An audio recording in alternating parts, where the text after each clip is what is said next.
Aujourd'hui 23, nous avons démarré avec la session budgétaire qui est la 4e session ordinaire. Session au cours de laquelle nous aurons plusieurs points à l'ordre du jour. Le premier dossier, c'est le compte rendu de la session extraordinaire que nous avons eue le mois passé. Le point 2, c'est l'étude d'amendement et adoption du projet de budget 2022. Nous allons passer après à l'étude des rapports en commission.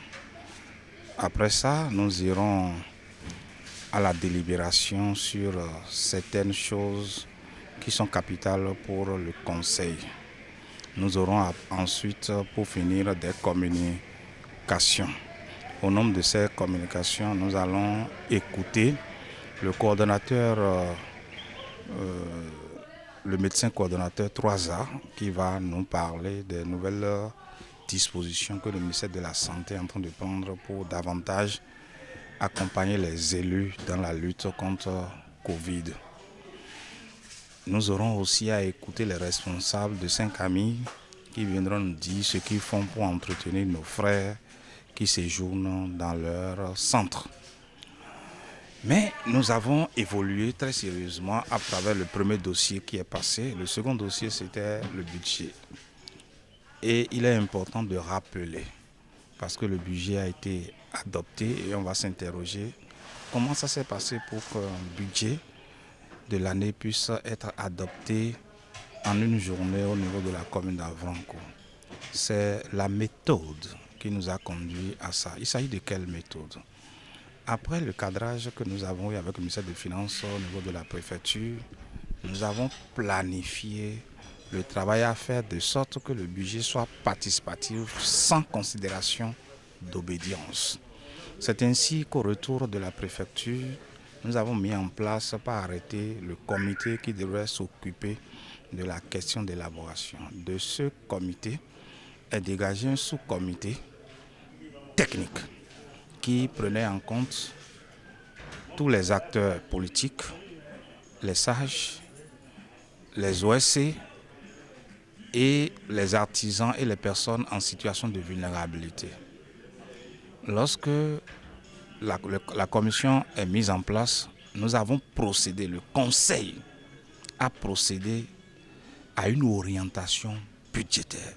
C'est très important de le souligner, ce qui a permis déjà à chacun des élus, des arrondissements et des villages de pouvoir dire ce qu'ils pensent, ce qu'ils souhaitent du budget édition 2022.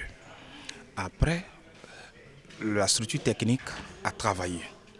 À la suite de ça, une municipalité extraordinaire, élargie au chef d'arrondissement, s'est tenue pour permettre à la commission technique de présenter les résultats des activités, de tout ce qu'ils ont fait au niveau de ce budget.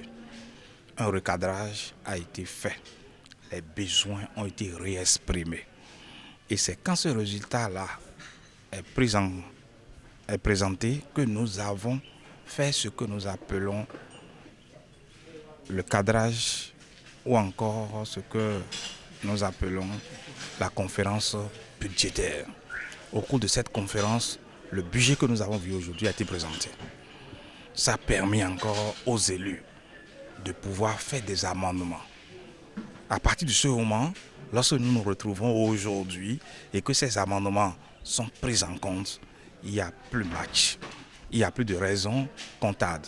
Vous allez constater que très rapidement, ils sont allés, après avoir passé en revue, ils sont allés simplement sur des éléments que les autres ils pensent qu'ils n'avaient pas connaissance. Et rapidement, les réponses ont été apportées. Nous nous sommes attardés sur les avantages des élus. Parce que autant nous demandons aux élus qui ont travaillé pour que le budget soit, autant il faut les motiver pour que la prochaine fois ne soit pas du reste. Et je crois que nous avons donné la parole comme quoi il faut nécessairement que nous travaillions avec le collectif budgétaire suivant notre motivation pour aller au niveau de la mobilisation des ressources propres. Nous puissions faire quoi? Nous puissions motiver davantage nos élus.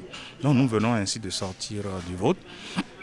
Et de ce vote, nous avons constaté que le budget de cette année s'élève à 1,241,900 et quelques par rapport à ce budget, qui est en baisse par rapport au budget primitif de l'année 2022.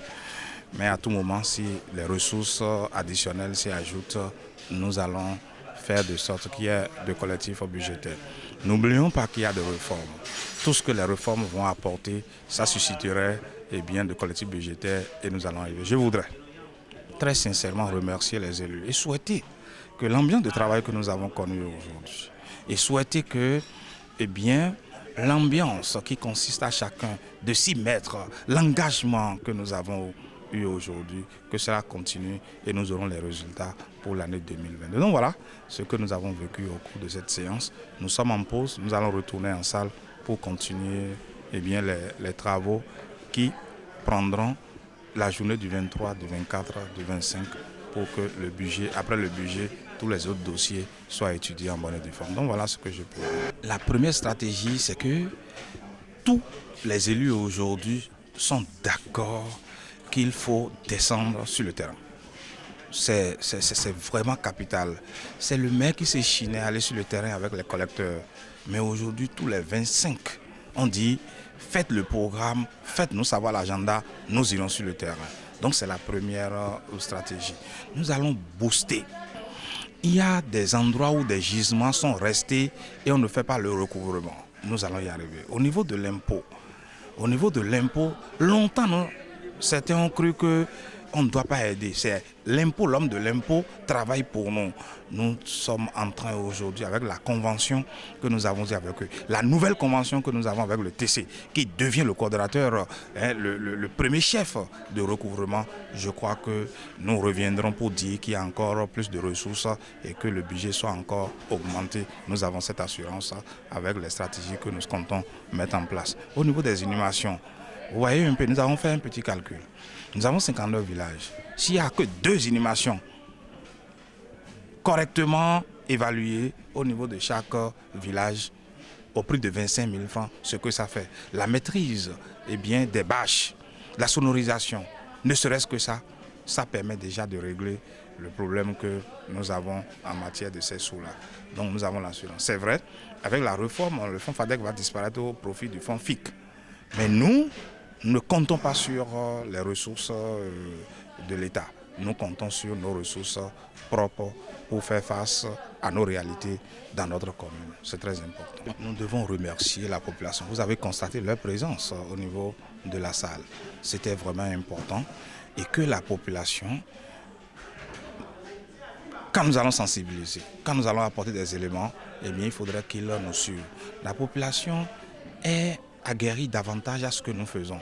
La population se donne davantage avec les sensibilisations. Nos populations commencent pas volontairement à aller payer leurs impôts, à aller payer leurs taxes. Aujourd'hui, on a plus de violence sur les agents collecteurs. Cela veut dire que la population doit nous suivre.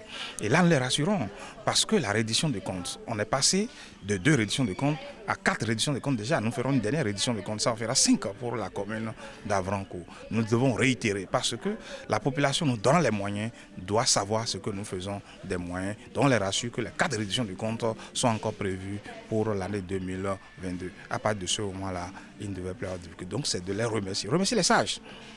Parce que quand nous avons des difficultés, c'est trop facile pour nous d'aller vers les sages qui aussitôt prennent leur bâton de pèlerin et les choses font dans le sens qu'elles souhaitent.